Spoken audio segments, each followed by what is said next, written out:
totally resonant, bro. So today we're going to talk about one of the age-old questions that seems to come up in the comments and all over the internets all the time. If you raise or lower the tailpiece on your Les Paul, is it going to quote-unquote kill sustain? And then we're going to get into some other sustain things that I would like you to at least think about. We're going to test some stuff. Before we get into that, I'd like to thank my Patreon supporters for supporting the channel. I know that we don't get a lot of free stuff around here, and so guitars and strings and that sort of thing, we buy all that stuff with Patreon dollars. I should say in this video we're using Stringjoy strings, and they did send us some, so thank you for that, Stringjoy. So in that case, please do me a favor and hit the Stringjoy link down below. They didn't sponsor the video, but I just wanted to mention it, that they sent us some strings to use. So that's what we used today in this video. So why would we talk about this? Why would we talk about raising and lowering the tailpiece on a Les Paul? Well, when you look at a Les Paul in its stock form, a lot of times, depending on the setup, it doesn't always happen, but depending on the setup, you know, how high the action is and etc. It just kind of depends on how the guitar goes together, really, because they're handmade in a lot of respects. Sometimes, with the tailpiece all the way down to the body, the string, most of the time, the low E string and maybe the A string will hit the back of the bridge right here. And so, you know, then there will be people that will say, well, I top rep for various reasons, etc. But the bottom line is the guitar is actually designed to compensate for this. You can just raise up this back tailpiece. That's what it's for. That's why these have screws. That's why there's a screwdriver spot right here. And these are threaded so that you can raise them up. So then the next argument a lot of times is, well, it's totally going to kill sustain, bro. Like, I want that thing bolted all the way down to the body. Otherwise, I'm not going to have like full-on Les Paul sustain, man. Okay, so what we're going to do is we're going to test that. I got the idea the other day because I was actually at the gun range and I was practicing and I was doing some drills and I was thinking, you know, I can hit like 5-round groups at 10 yards or whatever I was shooting at, I don't remember. And they are all touching, right? And that's because of trigger control. That's all about me being able to have a repeatable action with this finger. Well, it's actually this finger because I'm left-handed. And I'm thinking, you know, all these people that say that you can't come up with a good guitar experiment, you know, playing evenly, that doesn't make any sense. I can do it with my trigger finger. Why can't I do it with a guitar pick? At least good enough to be able to understand what we're talking about today. So I came home and I practiced being able to get the amplitude of the note fairly even for long enough. So we had a new set of Stringjoy strings on the guitar. We went ahead and we put the strings all the way down, the tailpiece all the way down on the guitar. We did this experiment. We tried to make a repeatable note over and over again and then just let the last one ring. Then I changed the strings to a new set of Stringjoy strings because when you do this, it will move the strings in the saddle, and I didn't want to have that little kink in the saddle affecting any of our results. So we used another new set of strings. So thank you, Stringjoy. So then we did the experiment again. We also did 2 different ones. I did one on the A string and one on the E string because I wanted to see if a string that was not touching the back of the bridge had any change in sustain when we raised it up versus one that was touching the back of the bridge when we raised it up and then it was no longer touching the bridge anymore. So we did 2 sets, one with the A string and one with the E string separately to see which one sustained the longest. Now I'm going to go ahead and give you a minute and let you comment in the comments whether you think sustain changed appreciably with raising up the tailpiece on this guitar, and then we will get into this experiment. Okay, so this is our results. I did a bunch of little tests here, but basically the idea was, like I was mentioning, to try to get as linear of a pull as possible, and then just let the last one go and see how long it went. So then I went ahead and I did two things. We looked at the rate of decay and also the time of decay. Now, well, let's look at both of these and then we'll discuss the differences. So then that's with the tailpiece all the way down on the A string. This is with the tailpiece all the way down on the A string, my first take, but I feel like the attack was a little bit smaller. But it did last almost as long, within a quarter of a second.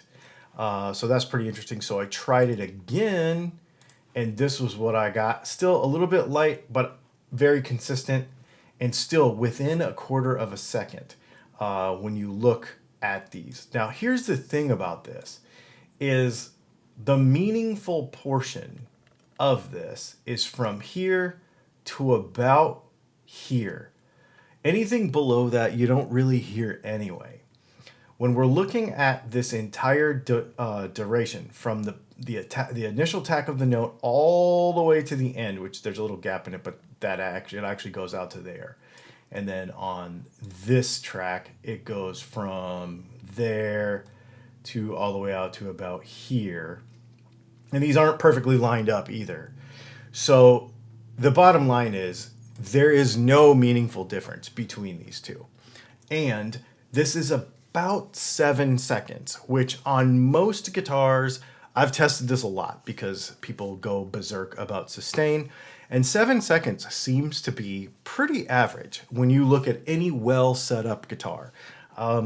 It's about 7 seconds of sustain. With pretty much everything. Now, I know that there was a major guitar builder who said that 14 seconds was optimal, but I have some of his guitars and none of them go that long. So that's just not realistic.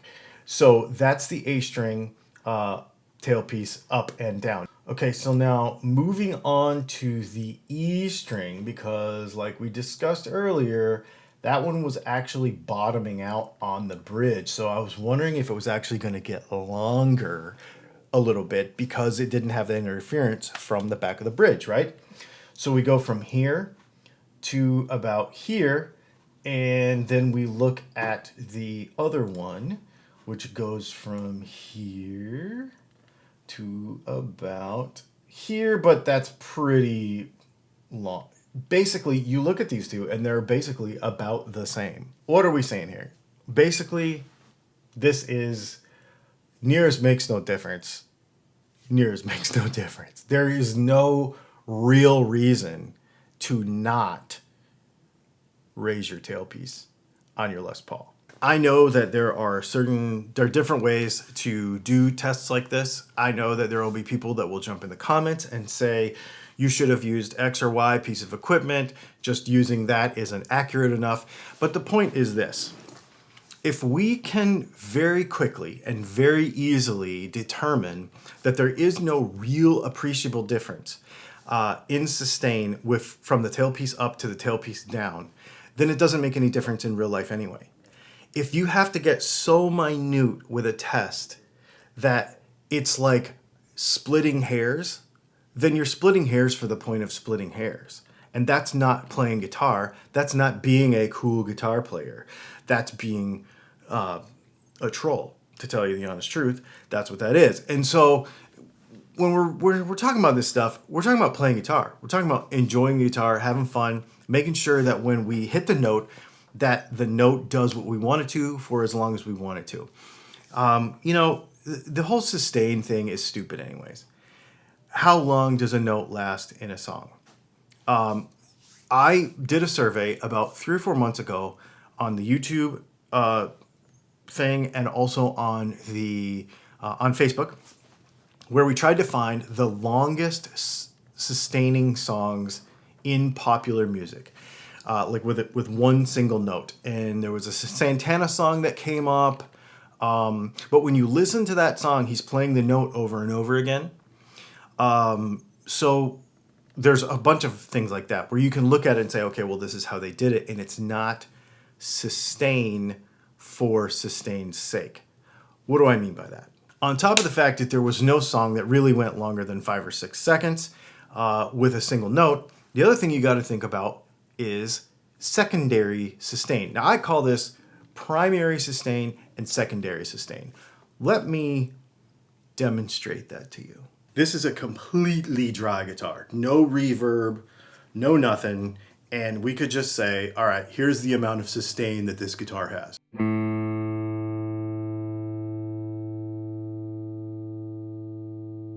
You know, whatever. We could go 7 seconds or whatever that is, and that's cool. But we obviously know that we don't play that way.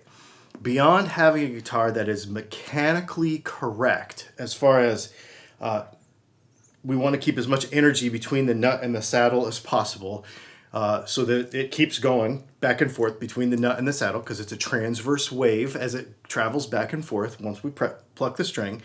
So we don't want to have any, loss of energy through rattles or, materials that are overly soft or anything like that, right? Makes sense. We want to just keep that energy going for as long as possible. That's primary sustain. That's mechanical sustain in the instrument. That's kind of what I call it anyway. This is just some things that I've sort of made up for my own self to keep track of this stuff. But then when we start adding things to the guitar, we have secondary sustain, like compression. So let's take and put some overdrive on this.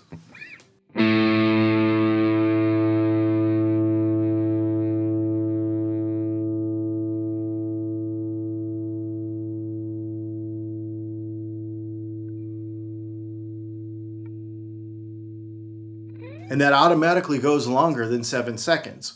Not because of the mechanical sustain of the guitar, but because we have added to it electronically by compressing the signal. Now, when we start to add vibrato,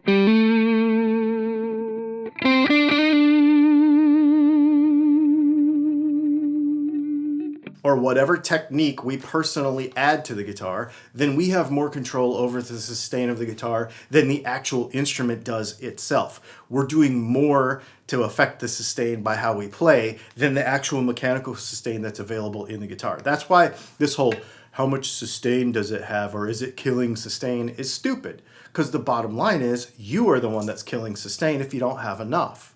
We can get 7 seconds out of pretty much any good setup guitar. We can get, which is plenty long enough. I would challenge anybody to be able to get anywhere between 7 to 10 seconds. I bet that's totally possible with any wood, any body construction, neck, glue,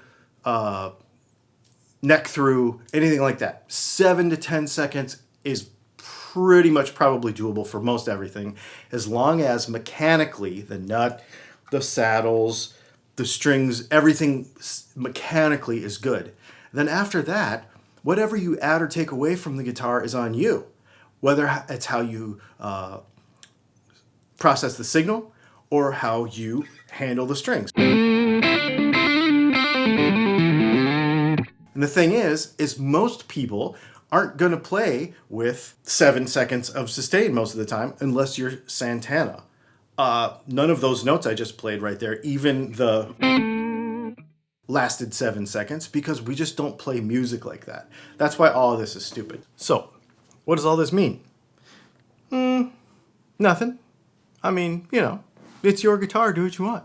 If you want to slam it all the way down and let the bridge hit the back of the string, apparently it doesn't make that much of a difference anyway. Do it, If you think it has more sustain, then do it.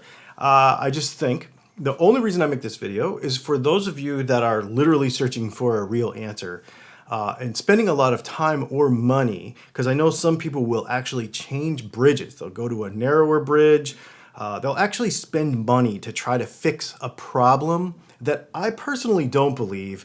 And for most of us human beings that are actually just cool and like playing guitar and aren't trolls in the comments, I think it's okay. I think you can just play it however you want to play it. If you want to slam it all the way down, let the string hit a little bit, you want to raise it up a little bit, it's not going to kill sustain. You're not going to have any issues.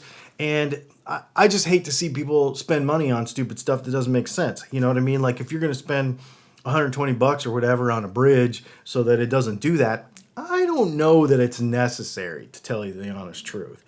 The things that really matter are this. Set up your guitar properly and make sure that you're not losing any energy when you pluck the string. Make sure there's no buzzes, rattles, bad frets, anything like that. Because anytime you have a buzz or a rattle, that is energy that is being stolen from the string moving back and forth. You know what I mean? So make sure your nut's good. Make sure your saddles are good. Keep up on those because they will wear. Like on a Les Paul, they'll wear if you play it hard enough and long enough. And experiment with strings. String Joy, link down below. Check them out. They're good. Like I said, it's not a sponsor, but that's what we used this time. And then on the other side of it, play with compression. Play with your overdrive. Play with your amp settings. Understand how your amp works and your gain stages work. And you'll get a lot more sustain out of that than you will out of the actual guitar itself. Remember that just because you feel vibration in your body doesn't mean your guitar is sustaining. Those are two different things. So just don't worry about this so much. Just play your guitar and enjoy yourself. Let me know what you think in the comments. Have you experimented with this? How did you do it? I know there are probably going to be people saying I did it wrong, obviously, because this is how it works. But let me know how you did it. How did you experiment with it, and what were your results in your particular situation? Because we all have different playing situations. And if you came up with a different result, none of us are wrong. Please just share that because I would like to know what you found in the comments below.